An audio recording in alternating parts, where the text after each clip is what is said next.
We have committed ourselves to ensure that convictions are brought this year. But then again, we've made it very clear that convictions is not just about prosecutors and prosecution, but it's about the criminal justice system and the chain within it.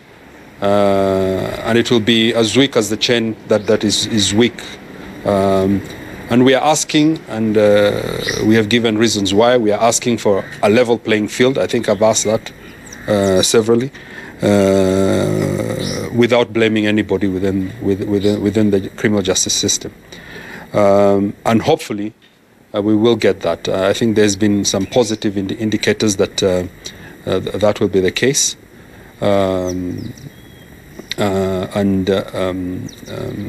I think, again, I want to caution Kenyans on the issue of convictions. We will get convictions, but remember that there is the process of appeal. And I don't want people to be disappointed when we get convictions at the magistrate level and people rush to the next level for appeal to the High Court and then the Court of Appeal.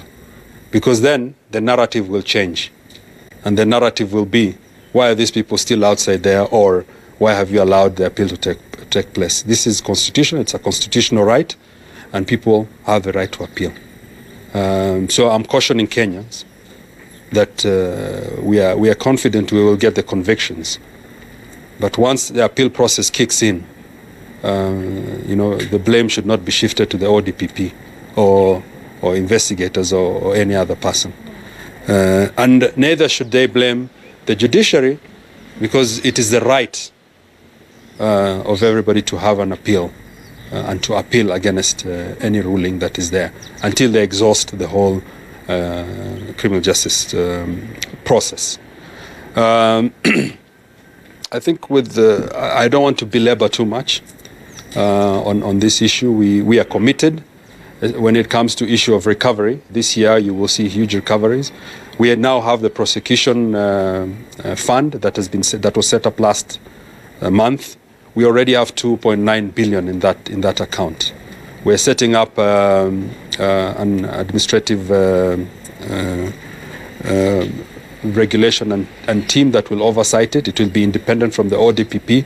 It will be transparent, and the funds and the monies will be there for Kenyans to audit if they want, and we will ensure that the team utilizes the money appropriately for restitution, because the issue will be prudent utilizations of those funds to restitute where they were stolen from.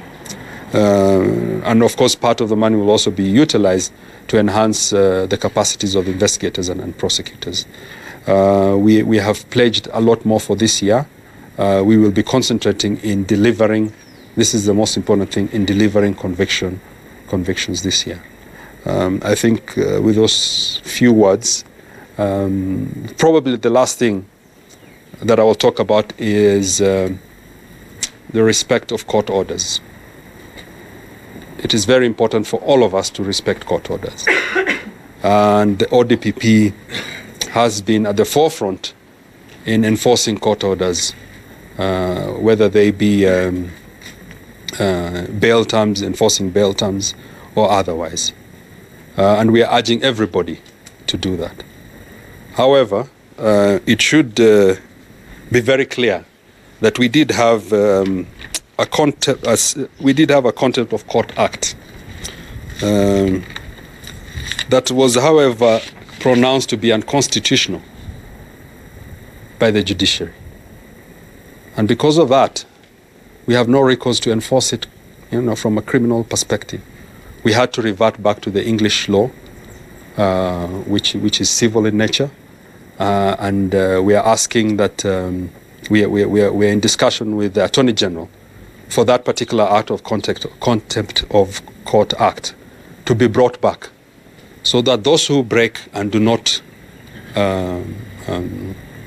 enforce court orders will then have to face criminal proceedings.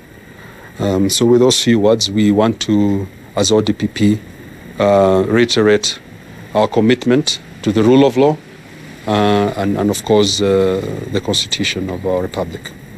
Thank you, and God bless Kenya.